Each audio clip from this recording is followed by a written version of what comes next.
Dans un premier temps, je voudrais dire merci à Monsieur le Président de cette université qui nous a permis de comprendre réellement ce que c'est que l'université virtuelle de Côte d'Ivoire.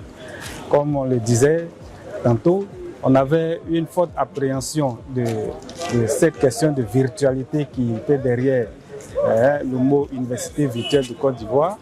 Mais avec son intervention et les explications qu'il nous a données, nous avons su ce que c'est que l'université virtuelle de Côte d'Ivoire.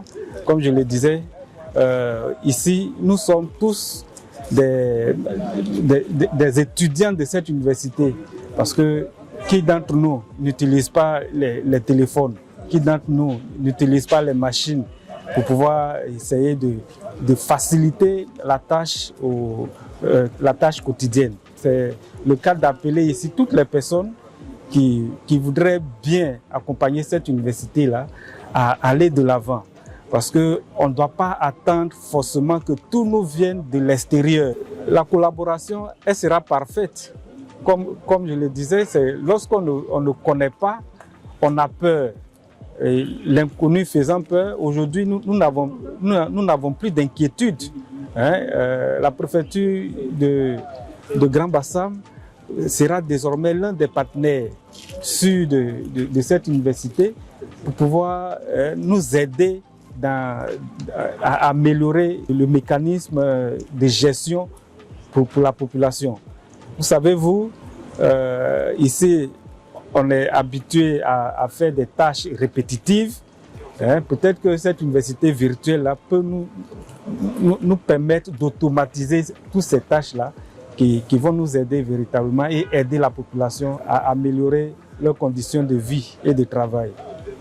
Merci beaucoup. Je voudrais d'emblée déjà remercier les autorités de la préfecture de Grand Bassam pour l'opportunité qui nous a été donnée de venir exposer sur le modèle pédagogique que promeut l'Université virtuelle de Côte d'Ivoire.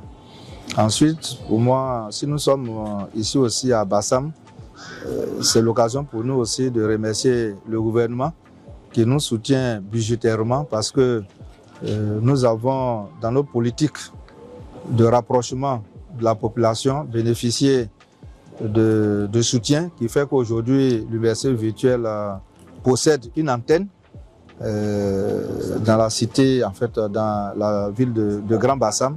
Et donc nous sommes, je peux dire aujourd'hui aussi, nous faisons partie des administrés de la ville de Grand Bassam. Donc c'était un peu ce que je voulais relever pour dire qu'aujourd'hui l'État soutient son université virtuelle pour qu'on se rapproche, n'est-ce pas, de plus en plus de l'intérieur, des villes de l'intérieur.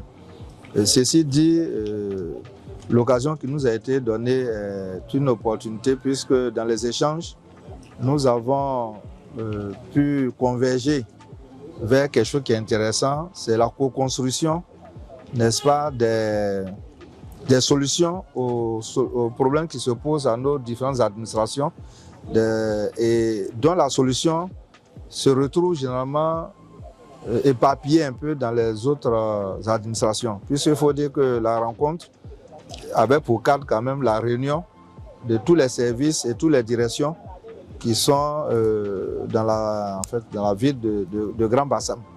Et dans les échanges, on a vu que l'université virtuelle pouvait collaborer sur le plan de la formation d'abord, permettre à chacun de renforcer ses capacités à travers des formations diplômantes comme des formations certifiantes qui sont des formations de courte durée, de une semaine à 2 mois. Mais nous avons aussi vu la nécessité d'élargir notre champ de recherche puisque les préoccupations, que ce soit des préoccupations administratives, on a vu des préoccupations d'archivage, etc. Toutes ces difficultés qui sont logées dans ces différents services et directions vont devenir rapidement des préoccupations de recherche pour que nous puissions les adresser ensemble et trouver les meilleures solutions.